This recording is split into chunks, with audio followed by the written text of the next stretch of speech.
And wherever they get involved in the others part, it's just to get others to join their group so they can even be more popular. I'm telling you, it's a disease. And it's nothing new. It's not like, it just happened this century or this decade. It's been going on forever. The first question, what do most people ask when they find out, you go to church in Nashville? Oh, you go to church in Nashville. What's the first question we ask about them? How many people attend? How big is it? Come on, let's be honest. Isn't that one of the first questions we ask once we find out they go to church? Okay, how big is your church? Oh, wow. You got 15,000 people come to your church. Ooh, that must be a great church. Before we ever know anything else about that church, they got 15,000 people there. Ooh, that must be a great church. Why? Well, all it tells me off the top of my head is it's real popular.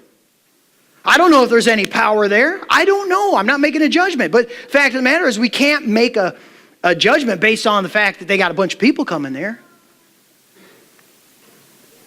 How much power is there? Translation.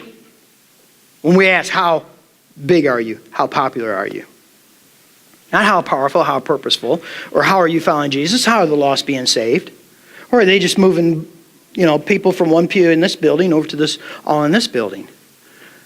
That's not called growth. That's called swelling. Another question is this. Hey, what kind of programs you got at your church? Right? Go to visit a church. What kind of programs you got going there?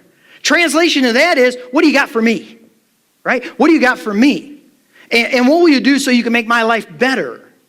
Not how are your programs leading lost people to Jesus? And where can I serve? I tell you, I've had several people come to New Song, and I'm telling you, I won't tell you their names because I don't want to embarrass them, but they've come here and said, I want to come to New Song because I know I can serve in New Song. Where can you put me to work? That's what you like to hear. That's what we need to hear when we're a part of the Master's plan. I want to be a part of that fellowship that you're in, and I want to be put to work. Where can I be used? You hear my gifts. You help me find my gifts. Where can I serve? The Master has a plan. He has a plan, and this is it. And watch it be played over and over again. Worship team, come on up. The Master has a plan, and his priority is about people. Not programs, about people. And any program that we might utilize should all be about people changing and hearing and believing the gospel of Jesus Christ. And our devotional life, it ought to be passionate prayer, because look at the difference we're making, folks. Do we really believe what we believe is really real?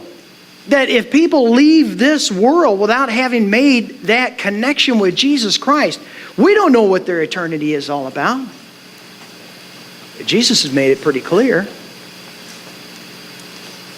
Oh, how much more important can we get? And we're never stronger than when we're serving, when we're following. We're never closer than when we're active in our faith, as Jesus said to Philemon. And his purposeful plan is to share the gospel. And I've said several times, there's power in that plan. And I want to finish with this verse where Paul said, I am not ashamed of the gospel, because it is the power of God for the salvation of everyone who believes. You hear that? Do you see why the commodity that we deal with, the gospel, the truth of Jesus Christ, the good news, Jesus is the good news. That it is the power of God to bring people into a right relationship with Him.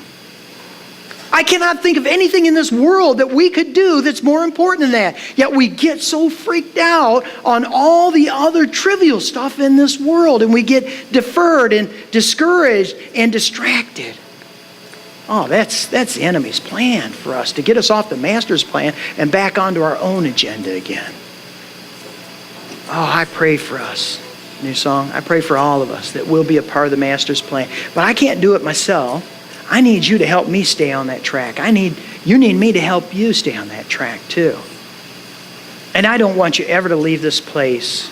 Anybody who's visiting for the first time, or those who've been coming again and again, and you have not signed up, and you have taken the oath, if you will, and said, Lord, I want to be in your army. Lord, I do want to follow you. Waters rise, the mountains shake, I want to trust you. And I want to get engaged in this ultimate work in this world. And that is fishing for men. Do you believe in Jesus today? Have you received Him as Savior? Have you surrendered to Him as Lord? We've got a prayer area right outside these walls right here. You can come up here, someone will pray with you. But don't leave here today without making your allegiance public. Public. Do it. Do it today. Let's all stand.